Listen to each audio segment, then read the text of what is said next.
The 19th century was a time of extraordinary change for Britain. As Queen Victoria ascended the throne, a great transformation was already underway.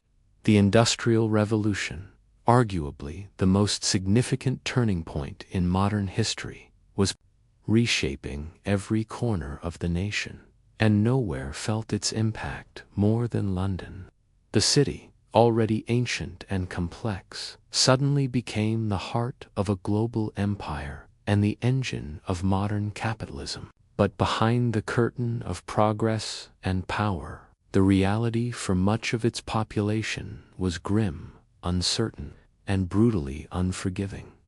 London, in the early Victorian period, was a city in flux. From the elegant avenues of Mayfair to the soot-covered slums of Whitechapel, the population was exploding.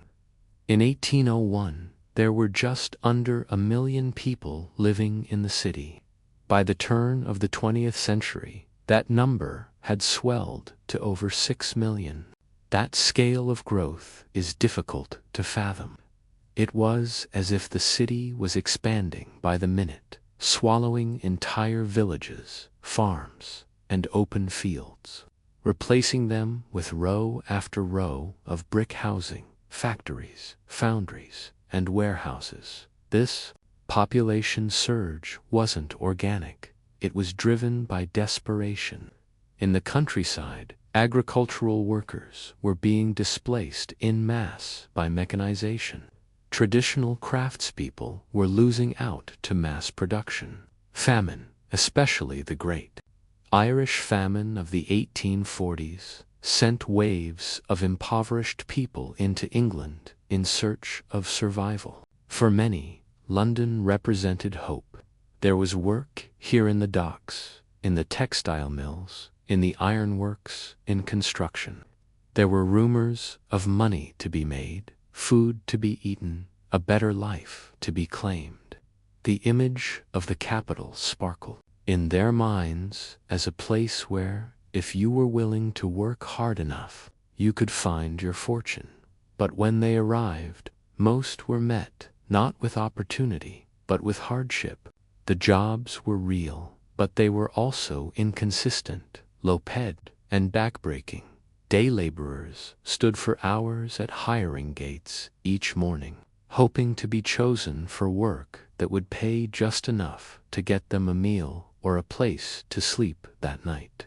Women, if they were lucky, found positions as seamstresses or servants, but more often ended up in the brutal world of laundries or in prostitution. Children, too, joined the workforce in droves, often starting as young as 5 or 6, sorting coal, working dangerous machinery, or selling cheap goods on the street. For many, housing was the next immediate crisis. With so many people arriving so quickly, there simply wasn't enough room to accommodate them.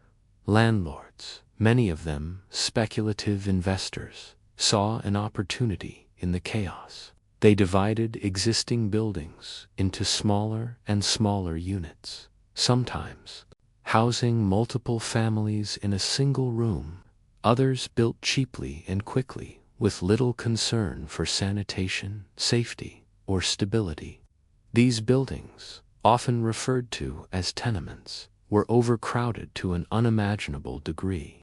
A single room might house a couple with several children, a widowed mother, and perhaps a boarder or two paying for a mattress in the corner. Privacy was non-existent. So was cleanliness. With no indoor plumbing, residents used shared outdoor privies, which overflowed and leaked into the streets. Water sources were frequently contaminated.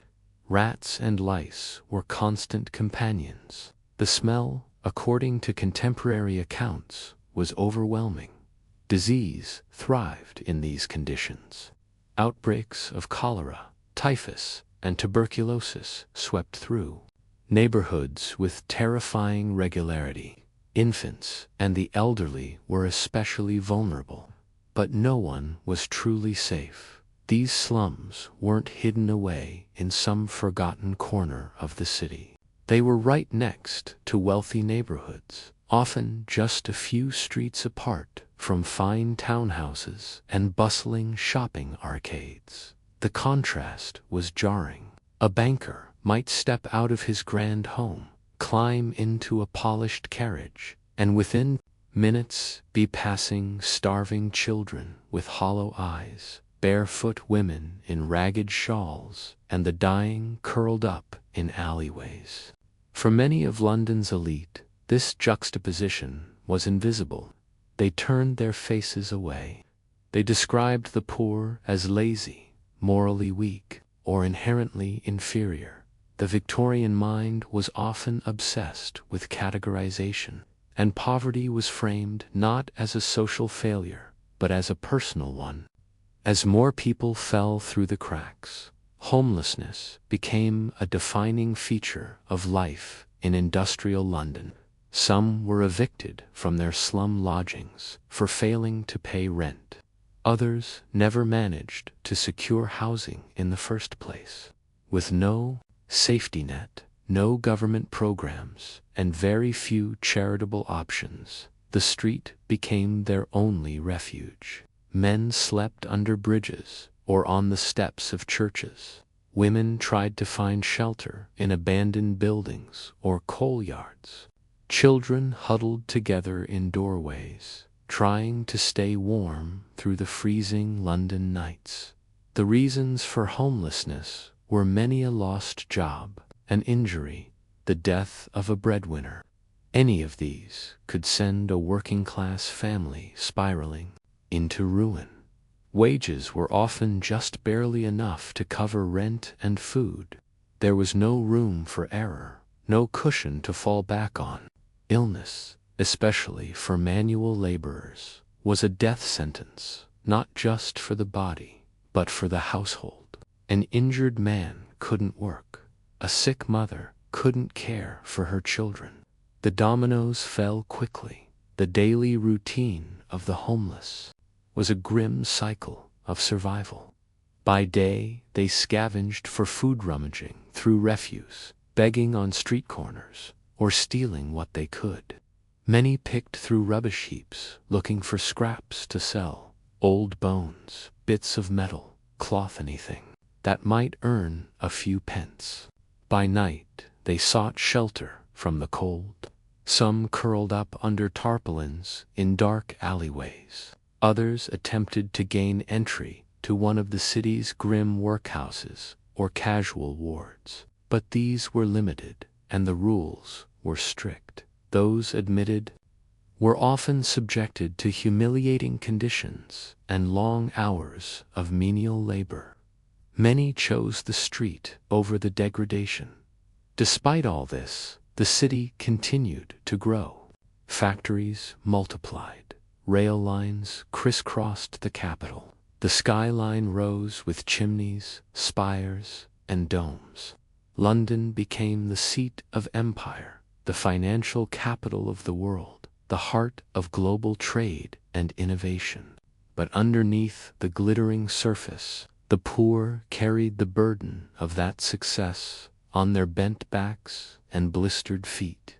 This duality was deeply embedded in Victorian life, the celebration of progress, science, and morality on one side, and the casual tolerance of human suffering on the other. The government was slow to act, hamstrung by ideology. The dominant philosophy of the timeless affair economics held that the state should not interfere with the market. Poverty was seen as a natural part of society, even necessary to encourage discipline and morality among the working classes. Charity was encouraged, but only when it promoted moral improvement. Many institutions would only offer aid if the recipient was deemed sufficiently virtuous, sober, obedient, hard-working. Those who failed to meet these criteria were often dismissed as hopeless or dangerous. This moralistic approach did little to address the systemic causes of poverty and homelessness, and it left many in perpetual despair. Writers and journalists began to take notice. Social investigators like Henry Mayhew documented the lives of London's poor in excruciating detail. His multi-volume work, London Labour and the London Poor, painted a vivid picture of hawkers, beggars, costermongers, and street children. He gave statistics, yes, but more importantly, he gave voice to those who had none. Through interviews and first-hand observations, he showed that the homeless and destitute were not criminals or degenerates. They were victims of an economy and society that had left them behind. Charles Dickens, perhaps the most famous chronicler of Victorian life, used fiction to shine a spotlight on these realities in books like Oliver Twist, Bleak House, and Hard Times. He portrayed the cruelty of the workhouse, the corruption of institutions, and the quiet heroism of those struggling to survive. His characters, orphaned boys, widows, factory workers, reflected the lives of real people, and his writing stirred the conscience of the middle classes, and yet change came slowly. For much of the Victorian era, homelessness remained a persistent, visible, and largely ignored part of London's landscape. Only toward the end of the century did real reforms begin to take shape. Public health acts attempted to improve sanitation. Housing regulations sought to limit overcrowding. Charitable organizations pushed for more humane shelters and aid programs. But for many who had lived and died on the streets, these reforms came far too late. The story of homelessness in Victorian London is not just a tale of misery, it's a lens through which we can understand the contradictions of a rapidly modernizing world. It reveals how a society can produce incredible wealth and innovation while simultaneously allowing masses of its citizens to suffer and perish in silence. It forces us to ask uncomfortable questions about progress, responsibility, and the meaning of compassion. Because while the past may be behind us, the questions it raises still linger in the streets of London, then and now, still carry the echoes of those who had nowhere else to go. To walk through the streets of Victorian London as a member of the working poor was to exist in a world that teetered constantly on the edge of collapse. For many, life was not about living, but about surviving 1 hour, 1 day, 1 freezing night at a time. There was no room for dreams or ambitions. There was only the grind of poverty, the gnawing fear of destitution, and the constant threat of becoming one of the city's invisible, the homeless, the forgotten, the discarded. The daily life of London's poor was dictated by forces entirely out of their control. Industrialization had created a new kind of city, larger, louder, and less forgiving than anything before it. As thousands flocked to London in search of employment, an escape from rural hardship, the population density skyrocketed. The capital became a chaotic patchwork of grandeur and grime, while the wealthy sipped tea in high-ceilinged drawing rooms and browsed luxury goods in department stores. Just streets away, men, women, and children were crammed into slum dwellings with little more than a straw mattress on a floor of cold, damp stone. Inside these crumbling tenements, life was harsh beyond imagination. Buildings designed for 1 family might house 4 or 5, sometimes more, with each person paying rent for a corner of a room, a blanket, or even just a place on the floor. The poorest lived in cellar flats below street level, where cold air and sewage seeped in through cracks in the bricks. The smell was omnipresent, the mingling stench of unwashed bodies, spoiled food, urine, human waste, and the soot that blanketed the city from its countless chimneys. There was no privacy, no security, no escape from the noise or the suffering. For the lucky ones, there might be a shared toilet at the end of the street, a filthy, overflowing cesspool used by dozens of tenants. More often, waste was simply dumped into gutters, mixed with animal droppings, and left to run along the street with the rain. Contaminated drinking water was commonplace, leading to deadly outbreaks of cholera, typhoid, and dysentery. These illnesses struck indiscriminately, but were particularly lethal to infants and the elderly.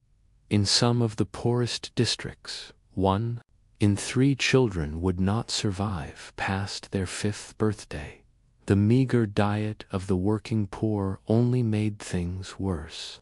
Bread, potatoes, and weak tea formed the basis of most meals. Meat was a rare luxury. Fresh vegetables were too expensive for many families to buy regularly, and dairy products were often diluted or spoiled. Malnutrition was not just a condition, it was a way of life. Children grew up stunted and frail. Women suffered miscarriages or gave birth to babies too weak to live more than a few weeks. Men expected to labor for 10 or 12 hours a day, struggled to maintain the strength to endure physically demanding jobs, and yet, despite these conditions, work was non-negotiable. Idleness was a death sentence. Even the young were expected to contribute. Children might start working by the age of 6 or 7, sweeping chimneys, delivering goods, selling matches or water on the street, or helping their mothers in laundries and workshops. The labor was hard and often dangerous, and schooling was a rare privilege. Education reform laws slowly emerged over the century, but enforcement was weak, and poverty forced most families to choose between sending their children to school or feeding them. For women, life was especially precarious. Many found work as domestic servants, but these jobs came with long hours, constant surveillance, and the risk of exploitation or abuse. Others worked in factories or did piecework at home, sewing garments or assembling goods for pennies a day. Widows, single mothers, and abandoned wives were especially vulnerable. Without a male breadwinner, they were often pushed to the very margins of society. For some, prostitution became the only means of survival. It was not a choice, but a consequence. Victorian moralists spoke of fallen women and loose virtue, but rarely did they ask why a woman might turn to such a life. What desperation or hunger drove her to it? There was no safety net for those who fell ill or suffered injury. The only hope lay in the charity of others' churches, private philanthropists, or mutual aid societies. But charity came with strings attached. Donors often insisted on proof of moral worthiness, sobriety, piety, cleanliness, and humility. Those who failed to meet these standards were considered undeserving. In this way, even kindness was conditional, filtered through the moral judgments of the privileged. The fear of homelessness loomed constantly. Many lived on the edge of eviction. Lodgings were rented by the night or the week, and missing even a single payment could result in being thrown out with no legal recourse. Families often moved from one slum to another, carrying their few belongings in bundles, searching for somewhere marginally less awful. They could sleep in stables, under market stalls, or in doorways. In the winter months, this was a death sentence for many. The cold took children first, followed by the elderly. The city's morgues overflowed each year with the anonymous bodies of the poor. And yet, amid all this suffering, there was community. There were moments of solidarity and strength. In the darkest corners of the city, people still helped one another. Neighbors shared food when they could. Mothers watched each other's children. Workers formed associations and unions. There was laughter, music, even joy, however fleeting. The resilience of the human spirit burned quietly like a candle. In the fog, still, the system was not designed to support the poor. It was designed to use them. Employers knew there were always more bodies to take the place of the sick, the injured, or the dead. Wages were kept as low as possible. Safety regulations were non-existent. If a worker lost a limb in a machine, there was no compensation, only a quiet dismissal and the hope that someone else would take him in. If a woman died in childbirth, her children were often taken to orphanages or the streets. Society judged the poor harshly. Popular literature and newspapers often portrayed them as lazy, criminal, or morally corrupt. The idea that poverty was the result of bad choices rather than structural inequality was deeply embedded in Victorian thought. Even reformers and philanthropists sometimes adopted a paternalistic tone, treating the poor as wayward children to be corrected rather than as people to be empowered. And yet many of those who lived on the edge were once just like anyone else, skilled. Tradesmen who lost work to machines, farmers displaced by land enclosures, immigrants fleeing famine or war, widows left with mouths to feed and no means to do so. Life could change in an instant. A single misfortune, a death, a fire, an illness could unravel everything. Those who lived this reality rarely had the luxury of writing their own histories.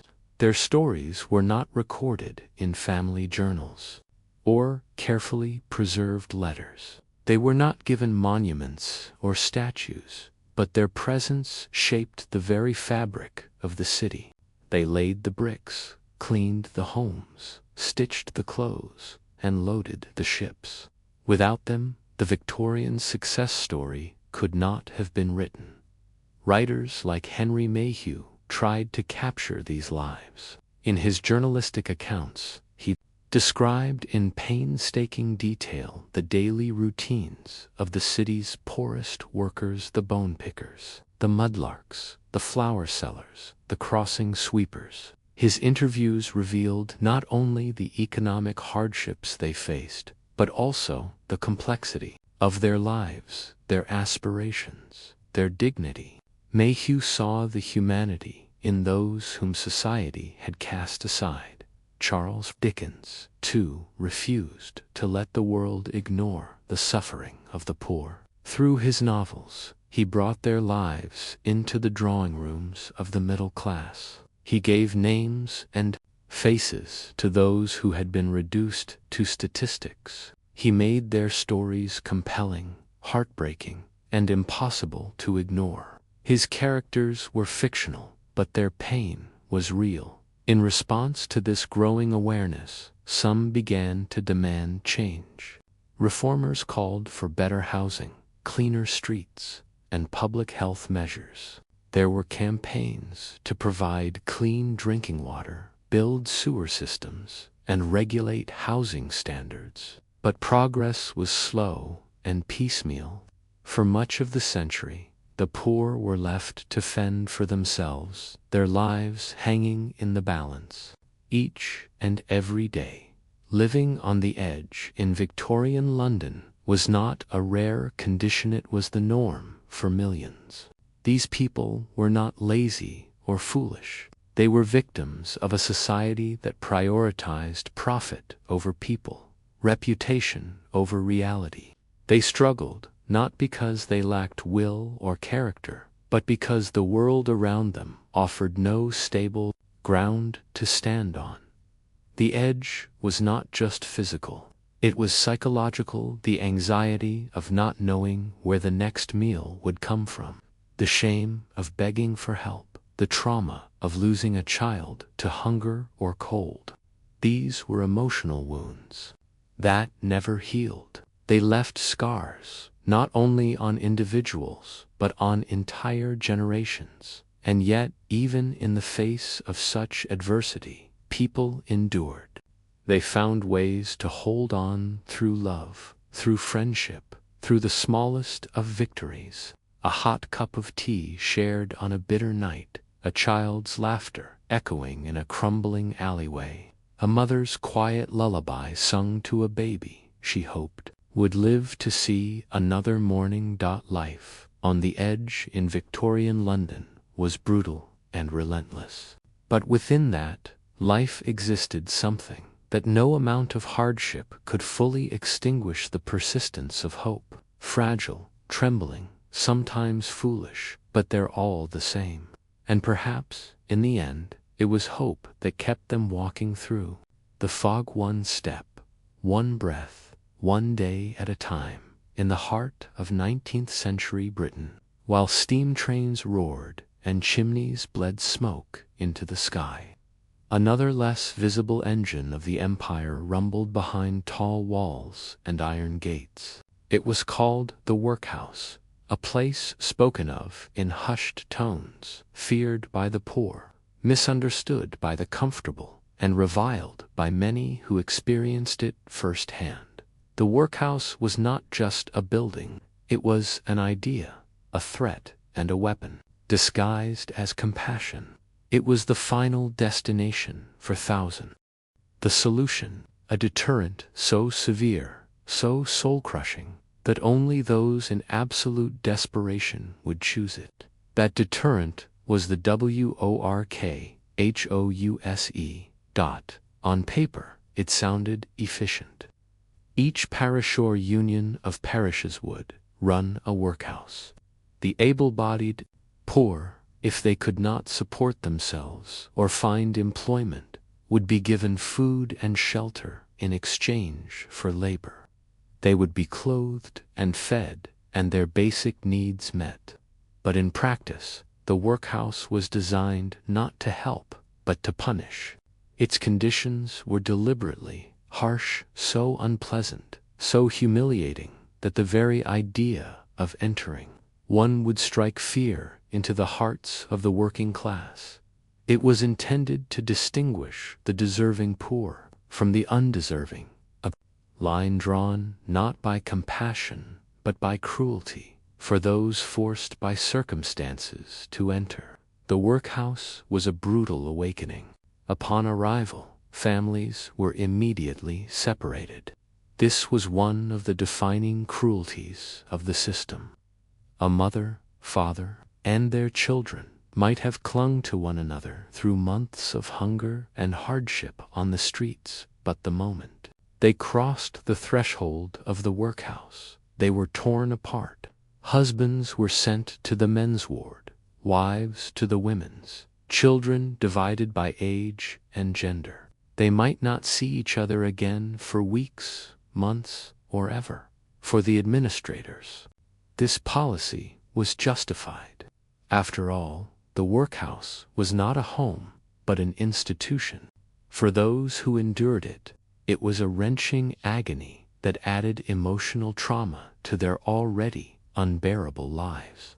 Inside, daily life was stripped of dignity and choice. Uniforms were issued drab, itchy clothing that erased identity and individuality. Hair was cut. Names were sometimes replaced with numbers. Personal belongings were confiscated. Silence was enforced. The architecture of the buildings reflected the ideology that shaped them: bare walls, hard benches, long corridors, and high windows that let in light but gave no view of the world outside. Everything was built for surveillance, order, and control. There was no privacy, no softness, and no comfort. You were meant to feel that you were under constant watch because you were. The labor required in exchange for food and shelter was often hard and pointless. Men were made to break stones into gravel, often in freezing yards for hours at a time with little rest. Others picked okama, tedious, finger-numbing task where old ropes were unraveled into threads for ship caulking. The work was repetitive and exhausting, designed not for productivity but for punishment. It didn't matter whether the labor benefited anyone. The point was to grind down the spirit, to make the poor work for their bread in the most degrading way possible. Women and children were not spared. Women often worked in laundries, bending over steaming vats of water, scrubbing endlessly. Others cleaned the same halls. They slept in scrubbed floors, washed linen, or prepared food for other inmates. Children might assist in cleaning, carry messages, or help in the kitchens, depending on their age. Their schooling was minimal, just enough to read, write, and calculate, with the goal of shaping them into future workers, not thinkers. The food provided was bland and repetitive. Meals were designed to meet the bare minimum for survival, not for health, and certainly not for enjoyment. Breakfast might be a bowl of watery gruel. Lunch could be a piece of bread and cheese. Occasionally there might be boiled meat and potatoes, but portions were small and tightly rationed. Meals were eaten in silence under the watchful eyes of staff phone in long dining halls where every scrape of a spoon echoed like a judgment. To ask for more was to invite punishment. Punishment was, in fact, a regular feature of life inside. Inmates who broke rules, whether by speaking out of turn, refusing to work, or behaving improperly, were subjected to various disciplinary measures. These ranged from solitary confinement to reduced rations or hard labor. Some workhouses even had cells where offenders could be locked away. The rules were strict and enforcement often arbitrary. Power rested in the hands of overseers and masters, who were not always fair or kind. Abuse, though not always documented, was far from rare. Reports exist of beatings, verbal harassment, and neglect. The elderly fared especially poorly in the workhouse. Many had spent their lives in service, labor, or factory work only to find themselves destitute in old age. Pensions did not exist. Their bodies, broken by decades of toil, were no longer useful to the capitalist machine, and so they were discarded, shuffled into workhouses where they were treated not as citizens who had contributed to society, but as burdens. They slept on hard beds, often without proper medical care, and many died quietly there, passing unmarked and unmourned by the world outside. Infants and the mentally ill were also admitted. While some workhouses had infirmaries or wards for special cases, these were often underfunded and understaffed. Mental illness was poorly understood, and patients were more likely to be restrained than treated. Mothers who gave birth in the workhouse did so under harsh conditions, often alone or with minimal assistance. Their children, born into institutional life, had little hope for a better future. The psychological toll of the workhouse cannot be overstated. To be admitted was to be publicly marked as a failure, an outcast. Paupers were looked down upon even by the working poor, who lived in terror of becoming one themselves. The system was intentionally degrading, stripping people of their autonomy, their pride, and their hope. It wasn't just that the workhouse was unpleasant. It was that it was constructed to feel like a form of punishment for the crime of being poor. And yet, despite all of this, people continued to enter them, not because they wanted to, but because there was no other choice. When landlords evicted tenants without notice, when factory work dried up, when illness drained a household of its last income, the workhouse was the only institution that would take them in. Charitable housing was scarce. Family members might already be struggling. The streets were dangerous, especially for women and children. So, they entered Devon, knowing what awaited them. Over time, some reformers began to push back against the brutality of the system. Scandals occasionally erupted when the public learned of particularly horrific incidents, such as starvation deaths, abuse by staff, or the mistreatment of children. These stories would be published in newspapers, provoking public outcry and parliamentary debate. In response, small changes were made. Some workhouses added infirmaries. Others allowed families to communicate more freely, but these were surface-level improvements. The core of the system, the idea that poverty should be punished, remained intact for most of the century. Charles Dickens, perhaps more than anyone else, brought the reality of the workhouse into public consciousness. In Oliver Twist, he introduced readers to the image of the small boy, bowl in hand, asking for more.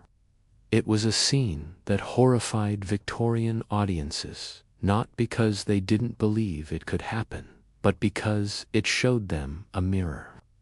Dickens understood that institutions built on cruelty could not claim moral authority. Through his writing, he made the workhouse not just a place of suffering, but a symbol of a society that had lost its soul, despite their grim reputation. Workhouses endured until the early 20th century. Some evolved into hospitals or care homes. Others were simply shut down. It wasn't until the emergence of the modern welfare state after World War II that the last remnants of the workhouse system were dismantled. By then, the phrase itself had become a byword for institutional cruelty, but the legacy of the workhouse lives on. It is a cautionary tale, reminder of what happens when society treats poverty as a moral failing rather than a social condition. It shows us the danger of systems that prioritize deterrence over dignity, control over care.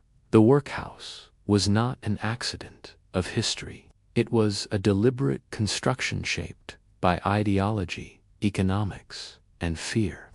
It was the logical endpoint of a worldview that valued productivity over people. For those who lived through it, the workhouse was not merely a building. It was a place where hope went to die, a place where the vulnerable were punished for their vulnerability. And yet, it is also a place we must remember so that we never return to its cold, iron embrace in the bitter heart of Victorian London. When the workhouses filled to capacity, or the pride of the poor kept them away from its iron gates, the only remaining choices were the streets or charity. For thousands, each night the two became one and the same. A stone bench became a bed, a church step a pillow. A hand extended in pity or in judgment might be the only lifeline between one more day of life and an anonymous death under the choking fog of the city. And so the poor, the desperate, the worn down, and the broken shuffled through London's alleys and lanes in search of something, anything that might save them from another night sleeping in the open. While the workhouse was state-run, charity was deeply embedded in the private conscience of the Victorian age. Christian duty played a major role in how people viewed the poor. For the well-off, giving to the needy was seen not only as a virtue, but as a kind of spiritual necessity, a way to prove their own moral uprightness, to soothe their conscience, while living amid appalling inequality. But Victorian charity was almost never unconditional. The idea that the poor could simply be fed, clothed, or sheltered without judgment or qualification was rare and radical. Assistance came with strings. It was not about justice, it was about deservingness. The concept of the deserving poor was central to Victorian morality. The concept of the deserving poor was central to Victorian morality. The deserving poor were the respectable widow, the honest workman injured on the job, the orphan abandoned through no fault of their own. These were the people charity might help so long as they were sober, humble, and grateful. The undeserving poor, however, those deemed lazy, immoral, or rebellious, were often denied aid altogether. They were viewed as having brought their suffering upon themselves. This moral framework shaped not only private charity, but public policy, reinforcing the idea that poverty was a personal failing rather than a systemic injustice. Charity organizations such as ragged schools, soup kitchens, and night refuges sprang up across the city, often run by religious groups or earnest reformers. But entry was frequently conditional on proof of good character. Applicants might be asked to recite scripture, attend sermons, or submit to intrusive interviews about their personal lives. For many of the destitute, this scrutiny was too humiliating. They preferred the anonymity of the streets to the judgment of the almsgiver. Others, particularly those with mental illness or addiction, were explicitly excluded from most charitable institutions. And so, the cycle continued between the punitive workhouse and the conditional kindness of charity. The poor navigated a landscape that offered little true refuge. Their survival depended not on dignity or rights, but on luck, resilience, and the fleeting mercy of strangers.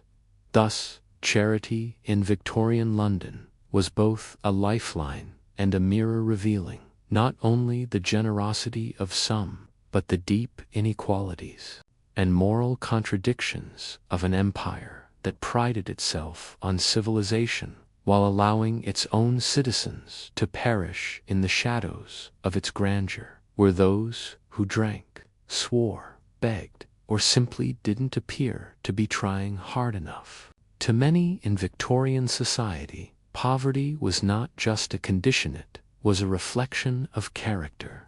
And so, the charitable institutions of the time were built as much to correct the poor as to help them.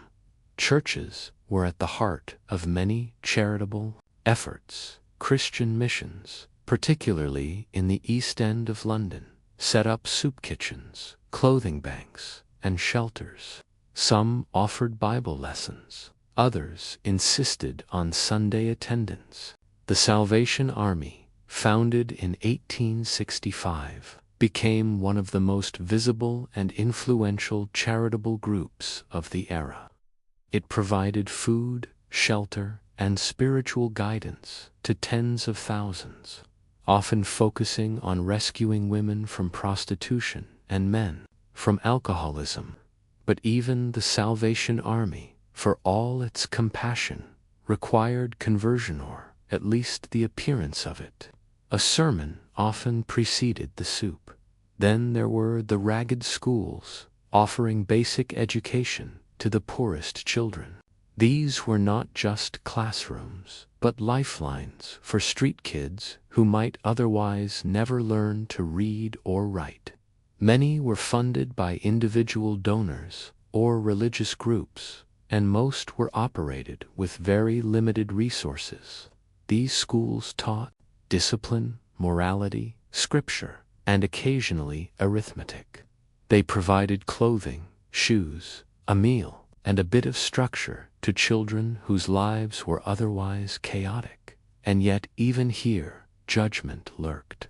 Teachers and volunteers often viewed the children as morally deficient, tainted by their surroundings, their parents, or their birth. A child raised in a brothel or a lodging house was seen as a future criminal unless corrected by moral instruction. But even with all these efforts, there were far more poor than there were resources to help them. Not every church had a shelter. Not every neighborhood had a mission. Not every donor had the stomach for true need. So the desperate turned to a grim alternative: the casual ward. Casual wards were the most basic, bare-bones form of state-supported shelter, often attached to workhouses, but open only to non-inmates for a single night. They were technically part of the poor law system, but served a different function. These were places for the truly destitute, those who had no money, no roof, no plan. A man who had walked the streets all day in ragged boots, unable to find work or food, might finally stagger to the gates of the local workhouse and ask for a place in the casual ward if there was space. He would be admitted not to warmth or comfort, but to cold charity. Entry into the casual ward was not simple. Applicants had to register, give their names, and sometimes explain their circumstances. They were often treated as criminals or liars, assumed to be lazy until proven otherwise. Some wards required the poor to wait in long lines overnight just to be considered. Others issued tokens earlier in the day, tokens which were often bought and sold on the black market. The process was designed to discourage habitual use. It was a stopgap, not a solution, once admitted. The casual would be given a small meal, perhaps bread and gruel, and a place to sleep. This was usually a wooden plank, a bare stone floor, or a hard bench. Some wards provided blankets, others did not. Heat was a luxury. Sanitation was minimal. Men were often housed separately from women and children, and conditions were uniformly bleak. The smell of sweat, dirt, and illness hung in the air. There was no privacy. Coughing, crying, groaning, all were heard in the darkness as dozens of broken people tried to rest their aching bodies. In exchange for this miserable shelter, labor was demanded.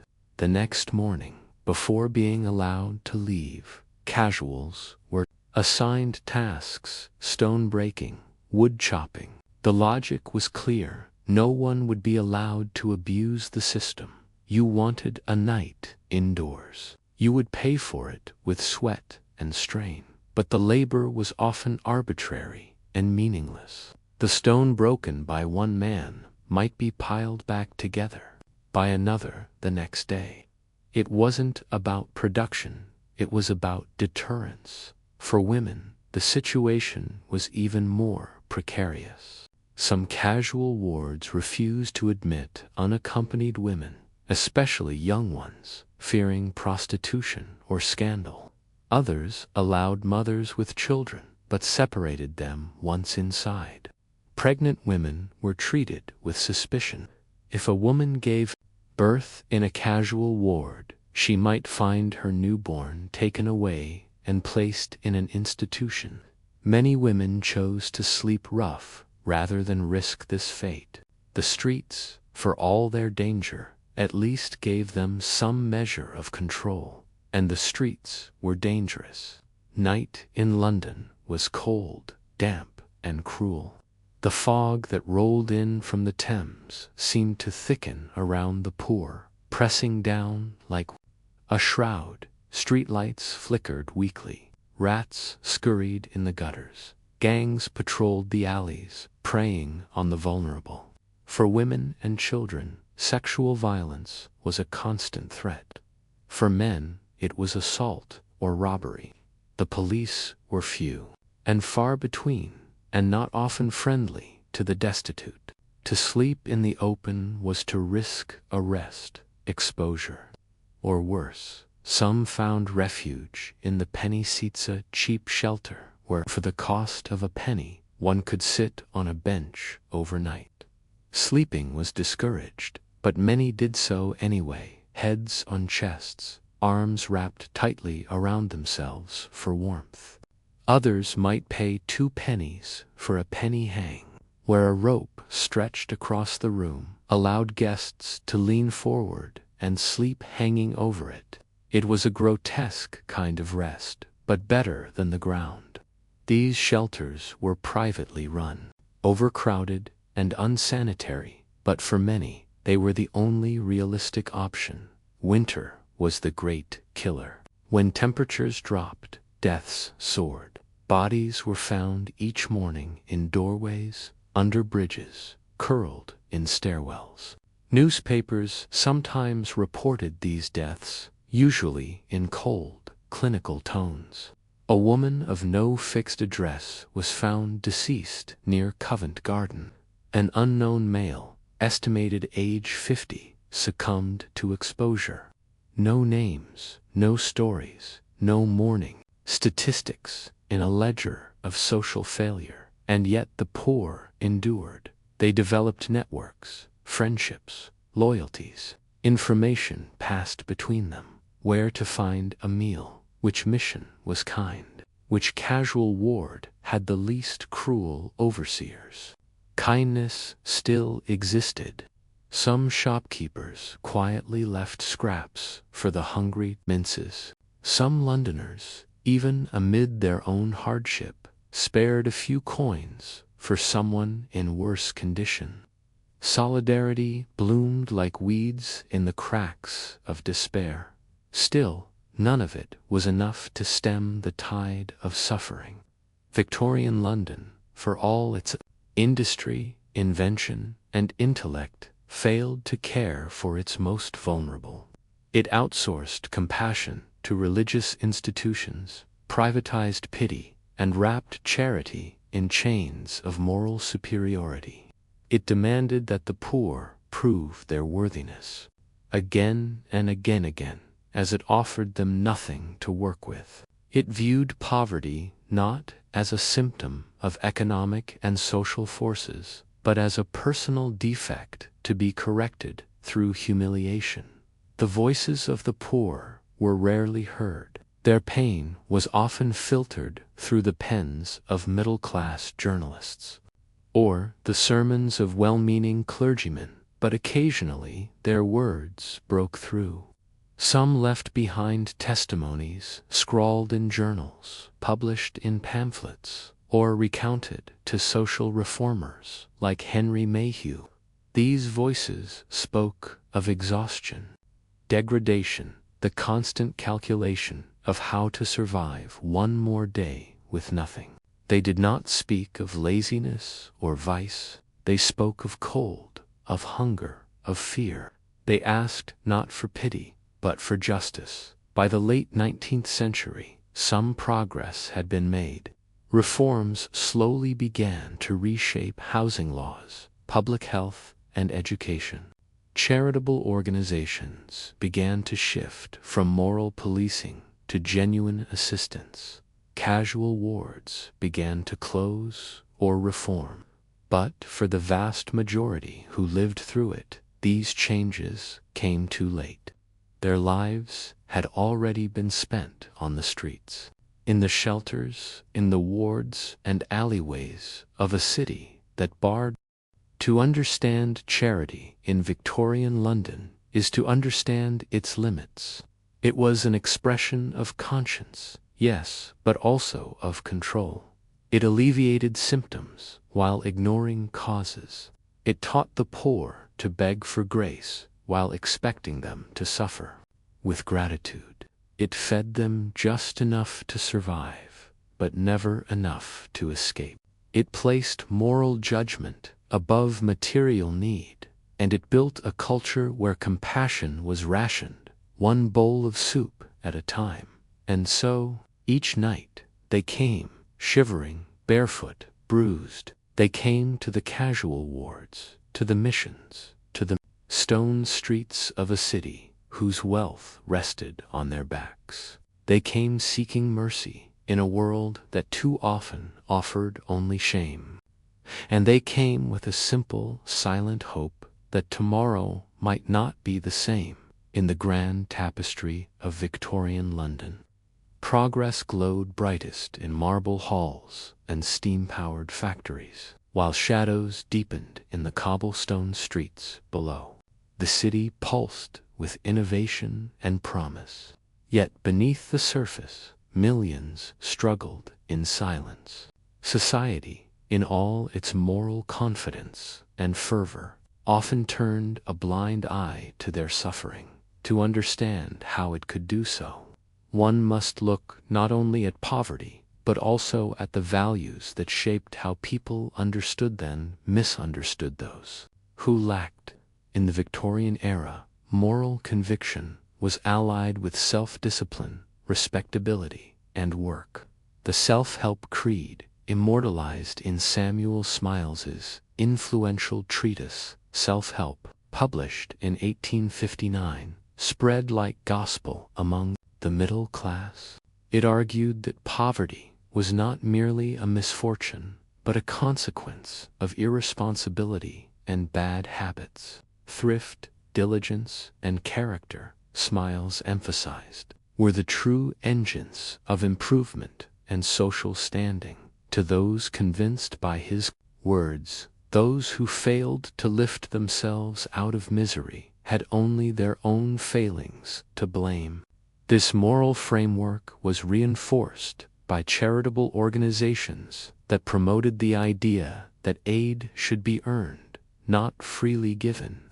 Groups like the charity organization Society, founded in 1869 by figures such as Helen Basanquet and Octavia Hill, insisted on using scientific principles to root out scroungers and direct help only to the truly deserving. In their eyes, giving indiscriminately risked encouraging idleness and worse, dependency. Charity was not an act of compassion, but a tool for enforcing moral rectitude. This ethos resonated with the broader currents of Victorian morality. Evangelical piety, industrial discipline, personal improvement, and restraint became societal cornerstones. The working classes were expected to emulate the virtues of the more privileged, not in words, but in deeds. Yet when they failed, whether from sheer lack of opportunity or physical ailment, they were often met with suspicion. Their plight did not inspire empathy, but moral correction. Amid this climate, the question of why the poor suffered at all became almost taboo. Writers like Thomas Carlyle asked piercingly whether the condition of working people was benign enough to pass without complaint. Yet their queries tended to be spiritual in nature, not economic. Inquiry often stopped at the surface of individual responsibility. Systemic factors such as industrial upheaval, agricultural displacement, or lopsided economic policy were rarely acknowledged. When poverty did intrude upon public awareness, it was often through the lens of sensationalism or moral panic. Reports and novels detailed the immorality of slum dwellers or the criminal underbelly of urban chaos. Only rarely did they portray poverty as a product of social neglect. Reform-minded investigators, like Charles Booth, managed to dig deeper, using meticulous fieldwork to portray poverty as both statistic and story. Booth's landmark 1880s survey revealed that over a third of London's population lived in abject poverty. Some even estimated 35% in the East End. His work introduced the idea of a poverty line, illustrating not moral failure but material insufficiency.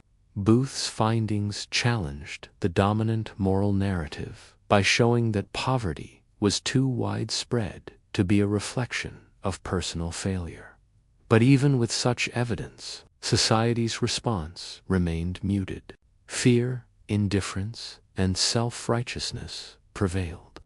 Those with privilege framed poverty as unfortunate but necessary, a warning sign to the working poor to conduct themselves better, to rely not on society but on their own inner resources. In literature, voices like Charles Dickens echoed this dissonance between wealth and responsibility. His stories laid bare the inhumanity of workhouses, the cruelty of casual wards, and the despair of those crushed by poverty. Yet, in drawing attention to these institutions, Dickens also reminded readers that compassion should be universal, not tokenistic. By the end of the 19th century, the dissonance between moral idealism and reality could no longer be ignored. Evidence compiled by researchers and social reformers began to undermine the doctrine that poverty was solely a personal failing. Public health reforms and housing regulations emerged not out of moral triumph but necessity. The shuffle of urgency replaced the murmur of moral justification. Even as society continued to cling to the notion that poverty needed correction more than cure, and so Victorian society looked away until it could no longer do so. It did not see the poor as human. It saw them as warnings, or objects of pity, or moral puzzles.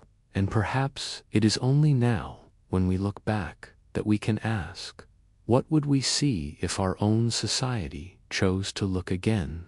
In a city of shadows, smog, and relentless noise, a metropolis pulsing with industry and chaos, it was often the unseen voices of the poor that spoke the truest truths. In the grim and crowded alleyways of Victorian London, where the hungry beat their shivering hands against stone doorways and children hawked matches for a few pennies, there emerged a choir of witnesses. Their role was to listen, record, and deliver stories of suffering, resilience, and the human condition to a public that so often preferred to turn its gaze elsewhere.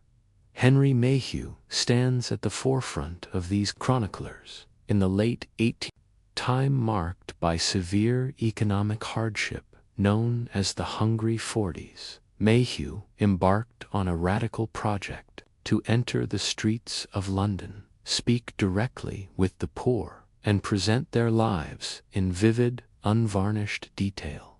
His newspaper articles, later compiled into the multi-volume London Labour and the London Poor, captured an incredible range of street trades: mudlarks, costermongers, purefinders, and more, through interviews that revealed not merely their earnings and routines, but their hopes, humor, and fears. Mayhew's work didn't rationalize or romanticize. Rather, it insisted these people existed, worked, lived, and deserved to be heard. Mayhew's narrative did something remarkable. He refused to dismiss the poor as moral failures. Instead, he portrayed them as individuals with ingenuity, agency, and complexity. This perspective would deeply influence public perception and even literary visionaries, among them Charles Dickens, in their own ways. Both men turned a mirror on society, forcing it to confront what it preferred to ignore. Dickens, already known for his empathetic storytelling, found in Mayhew's accounts a powerful impetus. His novels, with their vivid settings and unforgettable characters, painted the conditions of the urban poor with heartbreaking clarity. In Oliver Twist, he depicted the cruelty of the workhouse world, introducing the iconic image of young Oliver, bowl in hand, asking for more gruel. In Bleak House and Little Dorrit, he wove narratives that made compassion into a cry for justice, not just social charity, but fundamental reform. But it wasn't only the voices of writers that galvanized public sentiment. Investigative journalism and social mapping also played an essential role. Charles Booth's monumental study, Life and Labor of the People in London, included painstaking surveys and famously color-coded maps. These maps transformed abstract notions of poverty into stark visual truths, shading in each street according to the conditions of its residents. Booth's work revealed that, in the capital, abject poverty was no aberration. It was widespread, complex, and urgent. Behind each record lay real lives. The narrators were not merely data points. Their existence, once hidden in plain sight, was now visible. The widows scrubbing laundry, the boys sweeping chimneys, the dust-laden hawkers navigating markets at dawn. Their stories began to populate newspapers, philanthropic tracts, and novels chipping away at indifference. Alongside this rising conscience, philanthropic institutions took root. In 1820, the Society for the Relief of the Homeless Poor was established, one of London's earliest shelters, known for opening its doors at Western Lodge 200s during harsh winters.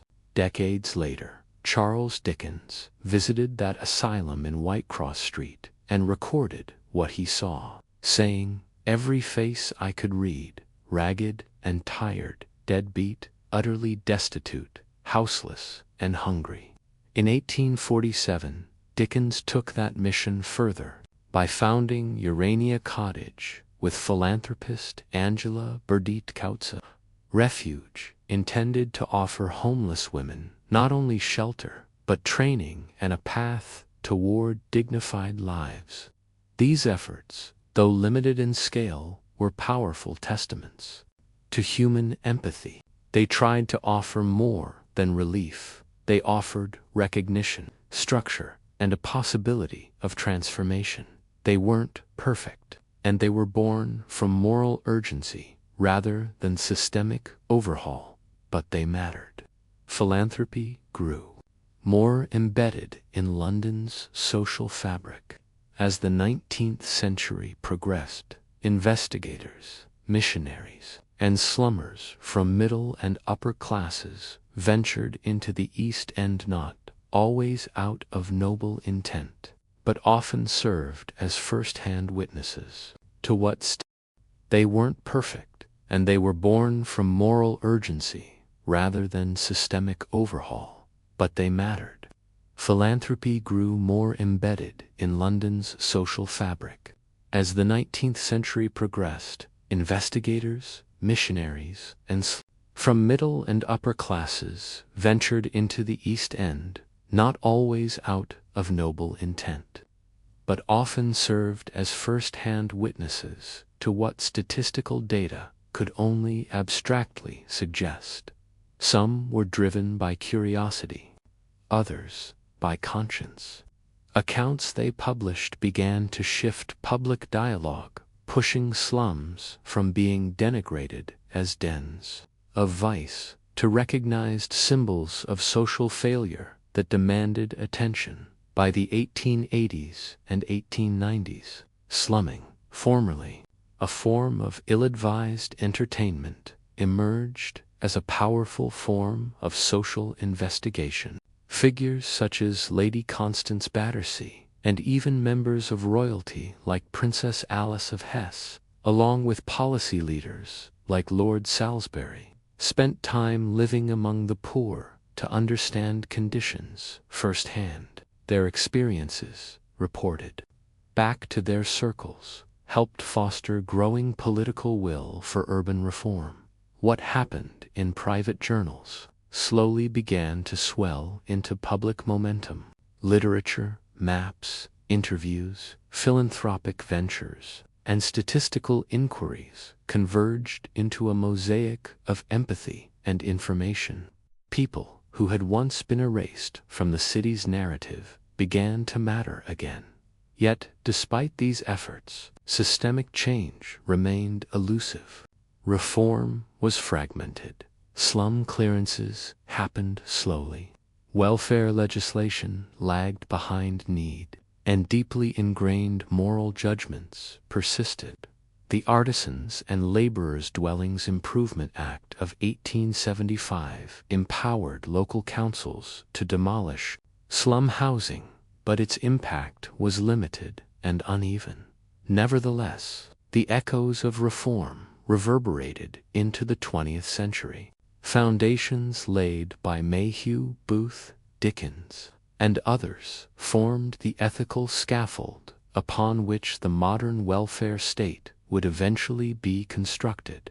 And what of the voices themselves, the poor, marginalized, and vulnerable individuals whose names were rarely recorded? They were the true protagonists of this story. Their words, preserved through interviews, legal testimonies, shelter registers, and the notebooks of pens or tattered ledgers, remain some of the most powerful artifacts of Victorian compassion. They allowed London to hear its own heartbeat thumping through hopelessness, pulse that would in time help shape a society less willing to ignore its most desperate members. In the end, the legacy of voices for the voiceless lies not in tidy legislation or grand statues, but in stories imperfect, gritty, human stories that demanded recognition. Through them, the faces in slum doorways acquired names. The destitute ceased to be statistics. The neglected became neighbors. And for a city defined by extremes, that shift in perception was the first step toward real change. By the close of the Victorian era, the smog and grime of London's industrial heart had stirred more than coughs, they stirred conscience. The city, once suffocating and indifferent, began to feel shifts in the air. These were not whispers of charity, but breaths of reform. Though gradually, unevenly, and often grudgingly, the machinery of change turned from acts of parliament to shifting public sensibility, from sanitary boards to housing commissions, creaking the doors open just enough to let hope find a way. In one of the earliest embers of reform glowed in the work of men like Edwin Chadwick, who, haunted by the toll of disease and deplorable living conditions, argued that better public health was not only moral, but cost-effective. He insisted on clean water, proper sewage, refuse removal, and appointed medical officers for townsall as means to prevent illness and reduce the burden on poor relief. His 1848 Public Health Actum Perfect, though it was represented the first legislative gesture toward organized urban hygiene. It created a central board of health, permitted local boards in high-rot areas, and unveiled a model that, despite limited funding and enforcement, pointed to the future. The equilibrium of Victorian laissez-faire began to wobble further. With the Public Health Act of 1875, this law gave real teeth to local authorities. Sewers and clean water became responsibilities. Shady lodging houses required regulation. Every urban area needed a sanitary inspector and medical officer. And new dwellings had to include running water and internal drainage transformations that altered the face of neighborhoods one brick at a time. Towns were no longer free to ignore filth. Housing reform, though, remained sluggish. slums proliferated, landlords skimped, and tenants suffered. By the early 20th century, such deplorable conditions could no longer be brushed aside. A royal commission on the housing of the working classes, convened in 1903 and drawing from medical professionals, government officials, clergy, even the Prince of Wales, scrutinized the very bricks of deprivation. Its report, published the same year, offered a rare convergence of liberal and collectivist ideas: loans, subsidies, greater authority for local councils, even expropriation. It reframed housing not as a market commodity, but as a public concern. The Housing, Town Planning, etc. Act of 1909 edged further away from crude block building.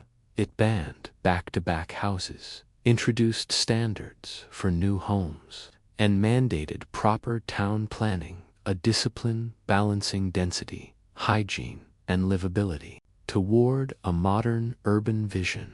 Legislation, however, was only half the story. The century's latter decades surged with social activism and documentation that hammered home the need for change. Reformers, writers, and visionaries, often middle class, descended into slums, laboratories, asylum wards, and factories, bearing witness. Their pens stained public awareness and policy alike. Investigations by men like Charles Booth, who mapped poverty in colorful precision, made abstract statistics painfully real. The upper classes could no longer unsee the inhabitants of alleys shaded in deep red and black. For the first time, their suffering had a visible address. Other reforms snowballed. Factory acts forbade child labor under 9, limited working hours for young women and children, imposed ventilation and machine safety. Each directive chipped away at exploitation and normalized state intervention in industrial life. Compulsory education gradually expanded. By 1880, children up to age 10 were required to learn to read, write, and count. Local government, too, took shape. Sanitary responsibilities were centralized under the local government board as early as 1871, giving municipal reform a framework and, eventually, teeth. Expanded electoral franchise, especially at the municipal level, granted citizens, including some unmarried women, the right to vote on public health and housing policy, infusing local councils with new perspectives and priorities. This period also witnessed the diffusion of medical knowledge, germ theory, vaccines, antiseptic surgery, and their incremental application to public policy. Discoveries by Lister, Pasteur, Ross, and others reshaped the notion of disease from divine malady to scientific problem with solutions that governments, not just families, could be made to enforce. The spread of parks, libraries, public baths, and museums not only beautified but normalized accessible civic life, signaling a moral shift. The era was no longer just about correcting evils. It was about elevating public culture and inclusion. The pace of reform was uneven. Legislation often required local willingness and funding. Many poorer councils bowed or moved too slow. But by century's end, a new contract between citizens and state had begun. The poor were no longer expected to suffer silently or redeem themselves morally to deserve cleanliness, schooling, or shelter. Such benefits were increasingly seen as necessary components of a civilized society. In this way, the last decades of the Victorian era marked the shift from toleration of suffering to total responsibility for welfare, from isolation of poverty to acknowledgement of systemic failings from ad hoc charity to planned public institutions, from the assumption that poverty was moral failure to the understanding that it was a call to action. By 1901, when Queen Victoria passed away, Britain's political and urban fabric had been irreversibly altered. Frameworks for a modern welfare state, public health boards, housing standards, schooling for all, restrictions on exploitative labor, electoral representation were in place. Change had begun, not with grand upheaval, but through steady, often contested reform, and though true welfare transformation lay still in the future, the boundary between the sufferer and the society that could comfort them had grown smaller, more permeable, more humane.